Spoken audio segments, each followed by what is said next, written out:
If you're a longtime viewer to this channel, you know that a lot of the content here focused on motorcycles, adventure motorcycle riding, and off-road motorcycle riding. And for years, one of the main themes I've been trying to point out is the fact that if you want to go a long distance, very remote, solo, you need to travel light.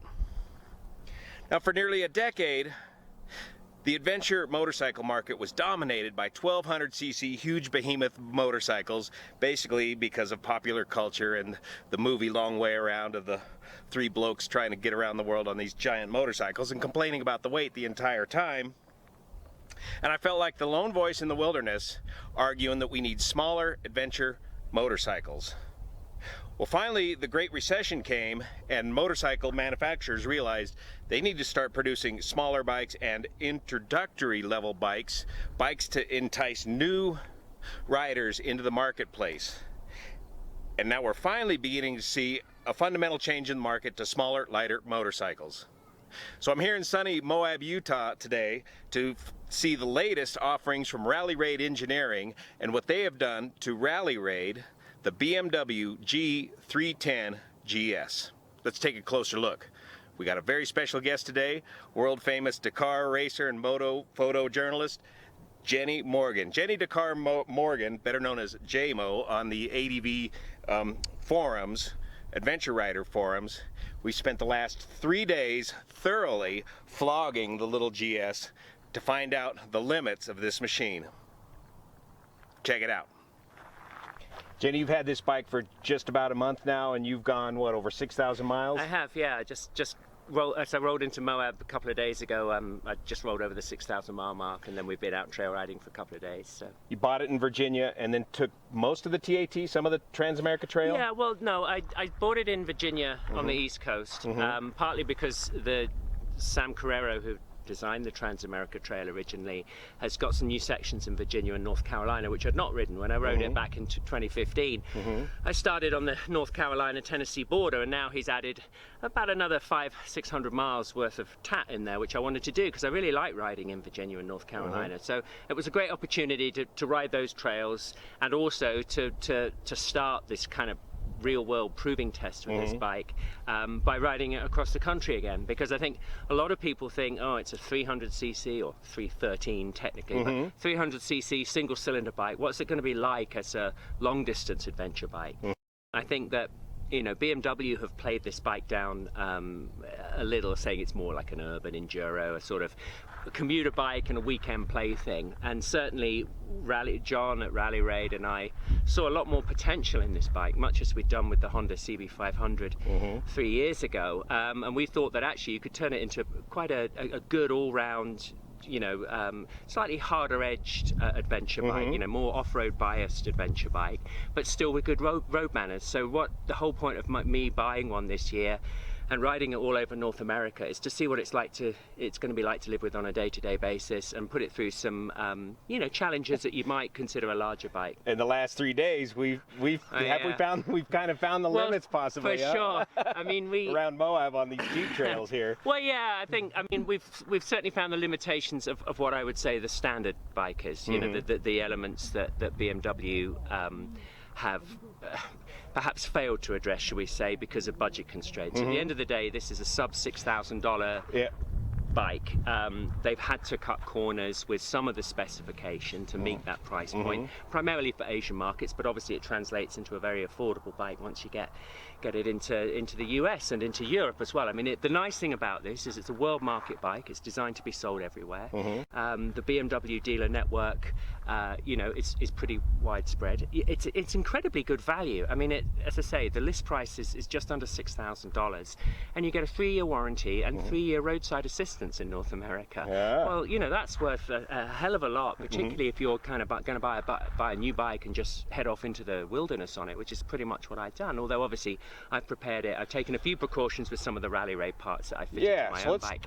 Take a look at some of the stock specifications and some of the Rally Raid specs. Sure. All right. Okay. So you mentioned the cost, 6,000?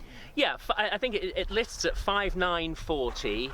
US. Obviously you've got sales tax on that because the US prices never include the actual out the door price. But yeah, obviously depending on which state you're buying it in, that can vary from about 4 to about 9%. And what's the weight on this in pounds? Right, it's 300. They say it's 362.5 pounds, or 370. Let's say. I mean, they're very specific with that number, and I wonder what it is. I haven't had it on the scale. And that's yet. wet.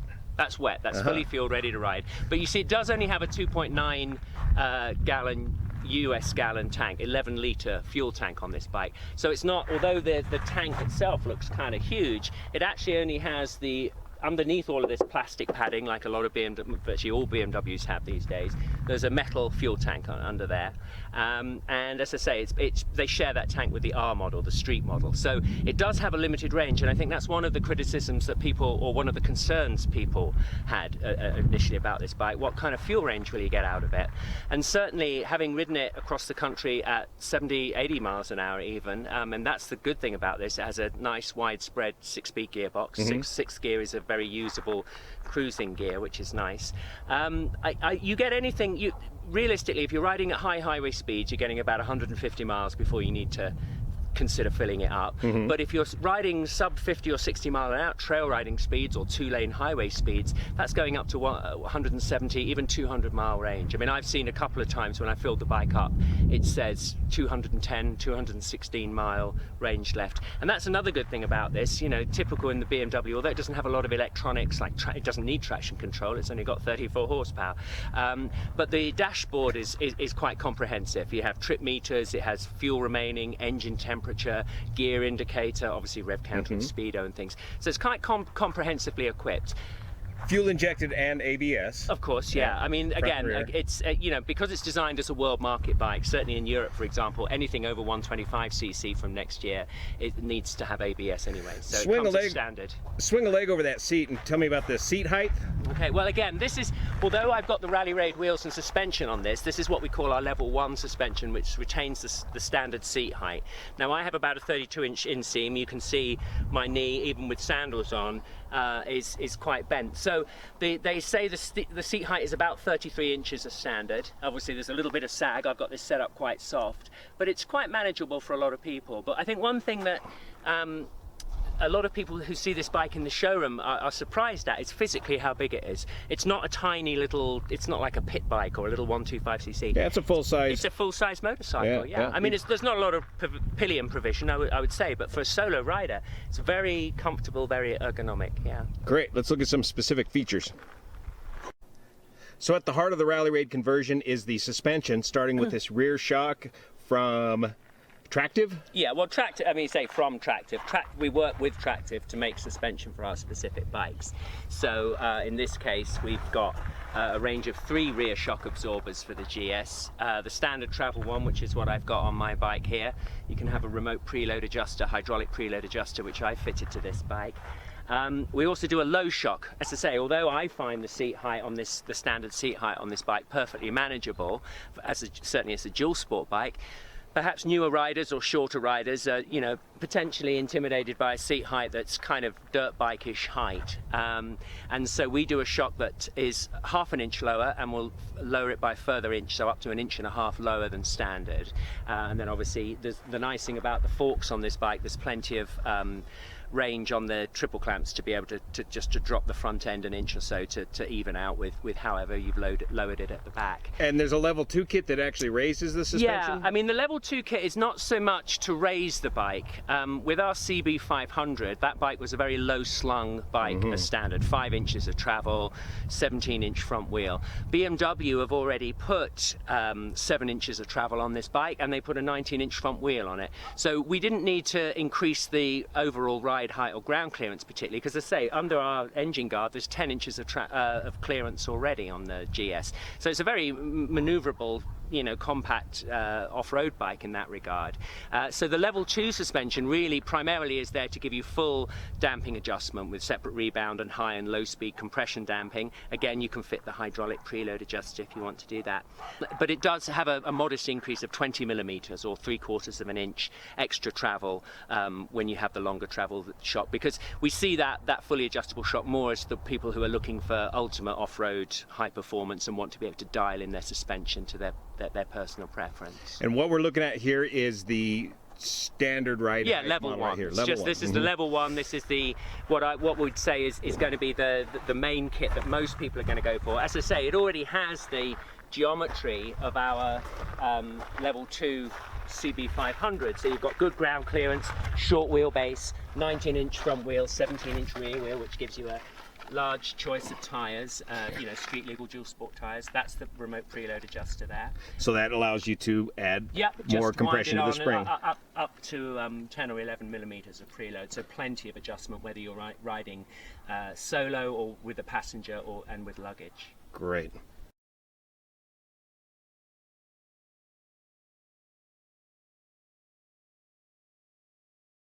Now, we spoke extensively about the fork kit on the trail, and we'll add that in here now, but basically what internal components do you receive from Rally Raid? Right, well, with the GS, it's an upside down fork. It's still quite a basic budget fork. As I said earlier, this bike has been designed and to retail at a low price point, so there's no adjustability as standard from BMW. So what we've done is we took the forks apart, we looked at where any potential weak links were, and we found that actually the damping was reasonable, but so there's a sort of rudimentary shim valving in there, but it works very well, certainly with the correct oil weight and level.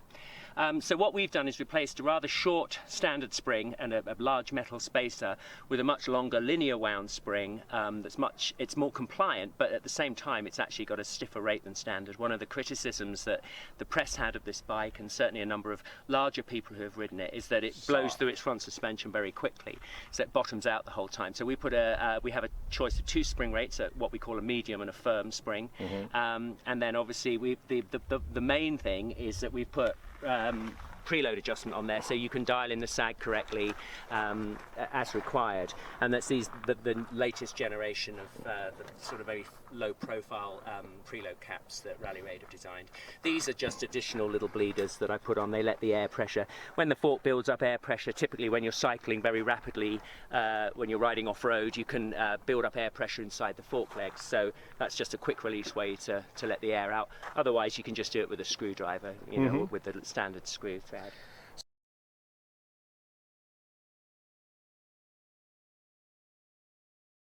So you can get into this whole suspension kit. The suspension alone is probably about $1,000 or so, roughly, US. Yeah, I think I mean that's probably that's what you need to budget for. As I say, the standard.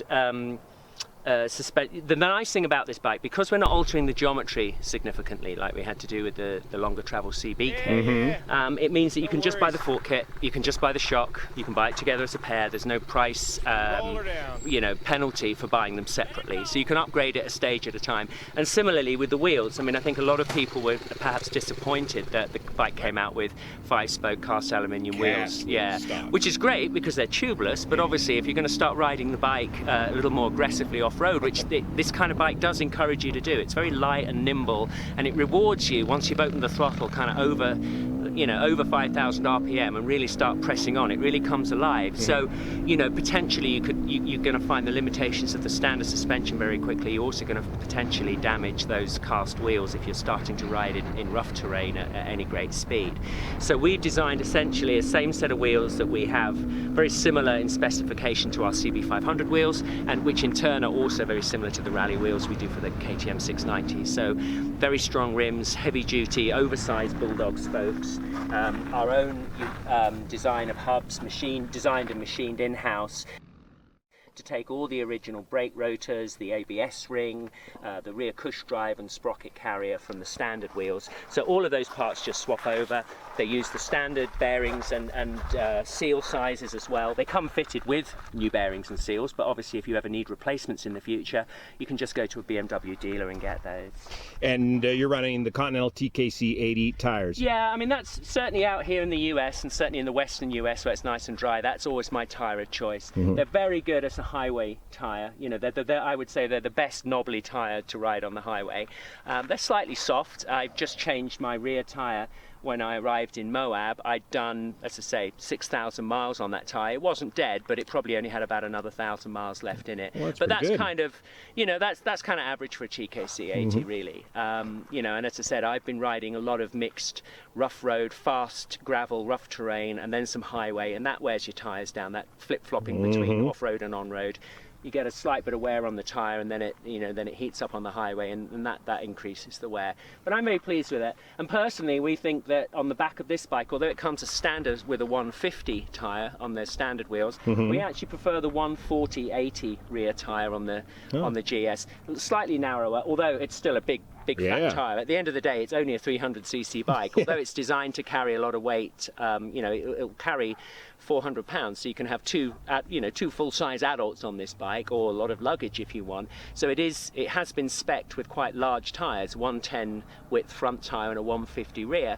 But I think if you're going to ride it on the trails, you could certainly go down one tyre size. And our Rally Raid wheels are about ½ an inch narrower than standard, which allows you the choice of putting a 140 or a 150 on as required. So additional little mods you've done to this bike, looks like you bobbed the tail. Yeah, one of the standard bike comes with a very long rear fender extender, and the tail light is actually mounted right on the end here with the license plate, and it wobbles around quite extensively when you ride the bike off-road. So R&G products have made this tail tidy unit. It comes with a new rear lens. You can have a choice of clear or red lens. I prefer red lens on a bike.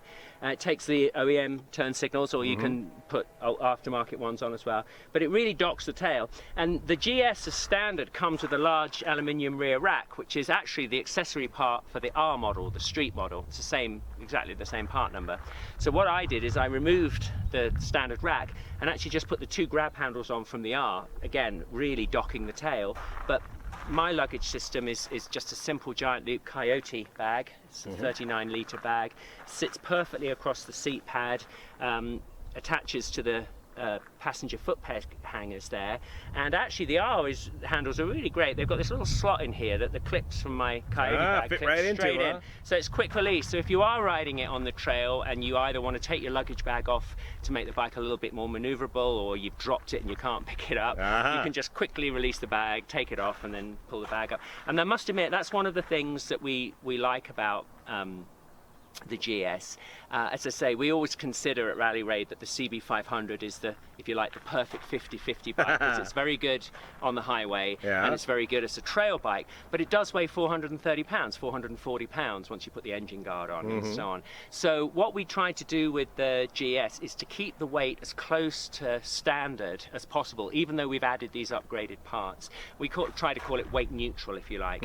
So while our rear wheel is about 2 kilos heavier than the standard cast wheel, our front wheel is nearly 1 kilogram lighter. So basically you're only adding about 1.2 kilos overall weight to the bike when you put our spoke wheels on compared to the cast wheels. However, you're actually saving 1.4 kilos. And I do apologize for working in kilos, but those are the numbers that we use in Europe. So, but you can see the proportions. Basically, the rear shock absorber, the standard rear shock absorber, is a very heavy, large, steel-bodied shock. The tractive shock that's made specifically for this bike for us is 1.4 kilos lighter. So actually, if you put the wheel and suspension kit on there, you're pretty much the same or a few grams lighter weight than you were with the standard bike. Similarly, if you replace the OEM exhaust, which has a large silencer with the catalytic converter built in, with the Scorpion system, which again is another one of the partners that Rally Raid work with to design exclusive products. This exhaust system saves 2.6 kilos in weight, nearly 6 pounds in weight from standard. So you're saving a lot of weight there, which means that you can add things like the engine guard and the hand guards and still be effectively the same weight as the bike was. Yeah, weight neutral. And as I say, I've saved a further £5 by taking the rear luggage rack off as well, which I don't need. So actually you can pare quite a lot of weight off this bike without reducing its functionality, which we thought was important, because at the end of the day, this isn't a dirt bike. This is a bike that you can ride across the country and then ride all over the rocks in Moab, as I think I've proved over the last kind of 5 weeks or so. And this is your Rally Raid engine guard here, and it bolts right there and there. So the engine guard is you're still rolling, eh? Yep. Yeah. So the engine guard is effectively a derivative of what we did for the CB500X. It cradles the engine. It doesn't mount to the engine at all. Like a lot of modern bikes, the engine is suspended in the frame. So it bolts on underneath at the rear, typically where a centre stand would bolt onto. It's a very substantial mounting point. At the front, because of the design of the engine, the reverse cylinder engine, the front engine mount bolts are slightly further back than they would be on a traditional bike, which tend to be underneath the radiator. So we took the opportunity to create a kind of U-shaped cradle and incorporate these lower engine guard protectors. Protects the water pump and the hoses, protects the bottom edge of the radiator, protects the side cases from any impact. You can see that this bike has been down already, and obviously all of that has protected the bodywork, and all of any brunt of any impact is taken on the side there. But it's not adding weight up high where you don't want it. It's keeping all of the, it's protecting the fundamental parts, which is the lower engine cases. Down low. Risers as well. Which is Now, to make it a little more ergonomically feasible for stand-up riding, you got bar risers here? Yeah, the standard GS, that's the standard top triple clamp that you get with the GS, and it has a removable bar riser system, but it's very low, and it also uses quite a low profile 7/8 handlebar. So we've designed a billet aluminium replacement for that. Allows you to fit fat bars, which gives you a much wider choice of much stronger handlebars. These are the Renthal RC high bend bars that we retail it through Rally Raid, because they offer a good combination of stand-up, a wider elbows out, slightly straighter stance for off-road riding, but they're still very comfortable for long-distance road riding, and they're typically the bars that a lot of rally riders fit onto rally bikes, because it's a good combination of off-road and long-distance comfort. You're running the Ram mount, what are those, double take mirrors? Yeah, these are double take mirrors, a company based in Colorado, USA. These are great. They make the mirror part, and it comes supplied complete with all the Ram hardware, which means they're fully adjustable. If you do crash, they'll bend out of the way typically, and you can fold them down out of the way if you're riding off-road, so you haven't got the chance of damaging anything. Also, by putting the Ram balls on the mirror mounts, it means that you can add, put your camera on there, or you can put your iPod on there, or whatever else, a range of accessories, because it uses the 1-inch Ram ball system. Barkbuster hand guards? Yeah, Barkbusters. Again, when there's no point in reinventing the wheel. Rally Raid are quite happy to partner with and retail products that we buy and use ourselves on our own personal bikes. We've always used Barkbusters. They seem to be not only very well made, but they have specific fitting kits. Because we've got the fat bars on this bike, because I fitted those, I've got their universal fat bar fitting kit, and one of the hints and tips that I always say is, because it's a universal bracket, because of the shape of the master cylinder on this bike, it actually makes sense just to drill a new hole 20 millimeters in. Everything fits very neatly, protects all the cables, they're cradled in there, and it means the handguard is nice and level, and then it's got the storm shields on, which offer a lot of wind, weather and cactus protection. Yes. Yeah. Again, instead of reinventing the wheel, you've got an R&G radiator guard similar to the CB500. Yeah, I mean, like a lot of dual sport adventure bikes, rather than using twin separate radiators like dirt bikes do, they have a full width radiator, so it makes sense to put a radiator guard on there just in case any stones or dirt is flicked up by the front wheel.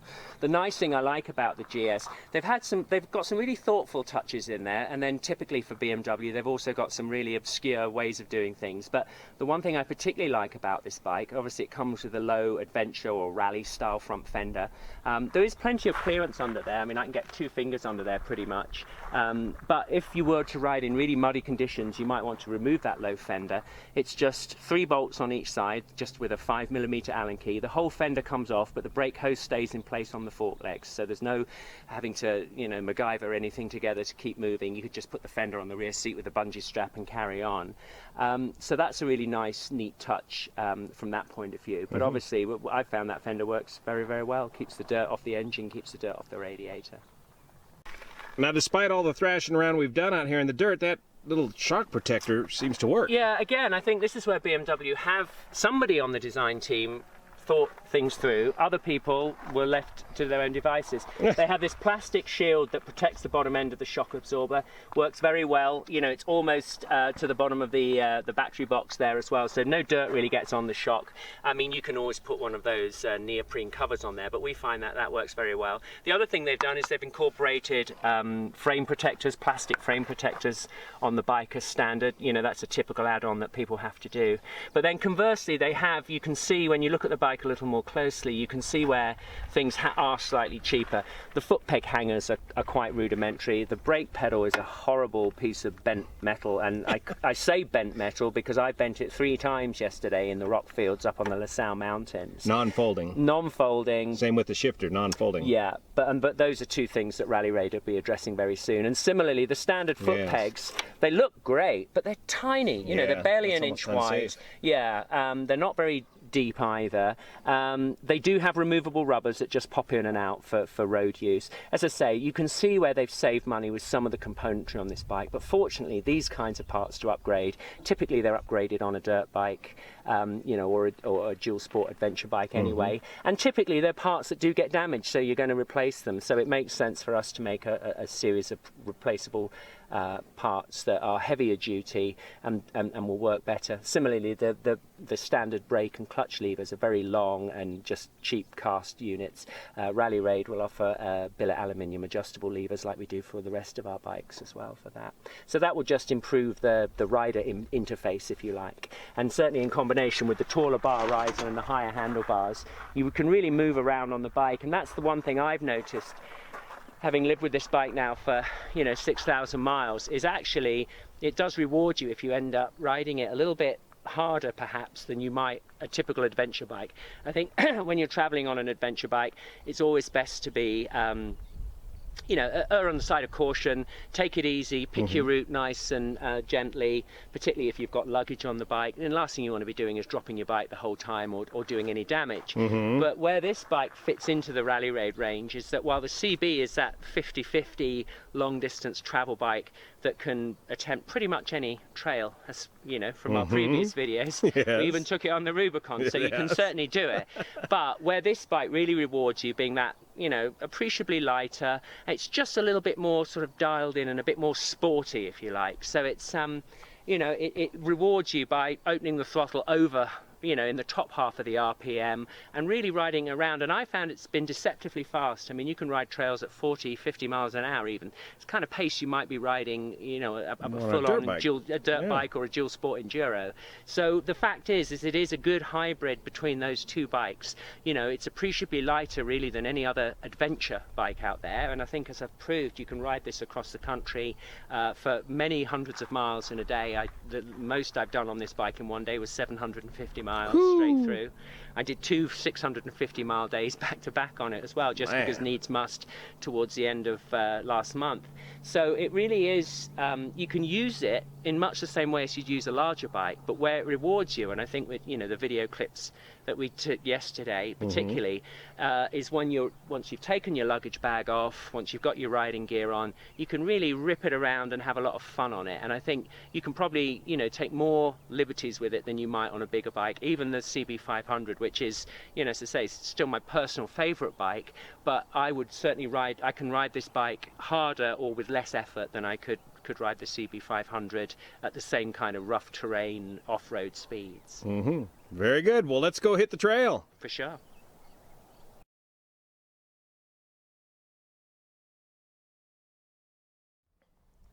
Another quick plug for my friends at Giant Loop in Bend, Oregon. This is the Giant Loop Coyote bag. These guys, the motto of Giant Loop is go farther, faster, and further by traveling light. And this is the luggage Jenny's talking about, the lightweight Coyote bag. Probably 20 pounds or so of gear in here. Here Jenny's mounted the Giant Loop Coyote with the clips up underneath onto the rack here, and forward attach right there. So now speaking of gassing on. No, don't let me make that joke. Oh, come on, I'm stealing your thunder. Okay, you roll with it. I'm primed for that. See, like minds. Brilliant. So, as I say, one of the potential problems with this bike is that it has a relatively limited fuel range compared to a larger ADV bike. Although, as I say, if you're gentle with the throttle, you can actually getting on close to 200 miles out of it. And on my whole trip, I've never actually needed to use any extra fuel carrying capacity, although I did when I came up across the desert from Arizona the last few days, take the precaution of taking some extra fuel with me. And I've used this bag, but again, another Giant Loop product. It's called the gas bag. They actually named it after me, which I was very flattered about. Good, see? And basically, it's a roll-up, it's a fuel-safe batter inside a ballistic nylon bag. I mean, they've shown how tough this is by driving a fully laden 4x4 across them. You know, you'd have to be very unlucky to damage one of these bags in transit. And fundamentally, what you do is, if you need that extra fuel range, you just can put a US gallon in here. They do larger sizes as well. And then once you've ridden for about an hour or so, or 60 miles for example, your fuel level's gone down in your tank, you empty it into the tank, you roll it back up, and you put it back in your luggage, and you're not carrying an empty container around indefinitely. Yes. So for the few occasions that you do need extra fuel, something like that is such an excellent product. It's such a great design that Giant Loop came up with. And when you're traveling with the gas bag full of gas, where do you like to put it? Well, it's very simple. Again, the nice thing about the Coyote luggage, and this is again the attention to detail that Giant Loop put with their products, it has a series of loops here. You can attach it either on top of your bag or on the back of the luggage like this, and it's nice and secure. I mean, I was riding this across the desert at 50-60 miles an hour with this bag on, stayed perfectly attached to the rest of my luggage. And then, as I say, you're really probably only running it for an hour or so until you've used up that initial gallon of fuel in your gas tank, and you just empty it into the bike and roll it back up again. So it's not like you need to carry it for days or hours on end. It's literally just an emergency top up to make sure you've got enough range when you're out in the desert, or perhaps on a lot of winding forest trails away from anywhere that there might be a fuel station. Giant Loop Moto, www.giantloopmoto.com, Bend, Oregon. Ask for the Jenny Morgan bag. Gas bag. she will gas on, as you can tell. Yeah, shut up. So to get the Rally Raid products nowadays, you order directly from Rally Raid in the UK. Look them up on the internet, and they've got the full line of equipment for 3 different bikes basically now. The Africa Twin, the Honda CB500X Adventure, and now the BMW G310 GS.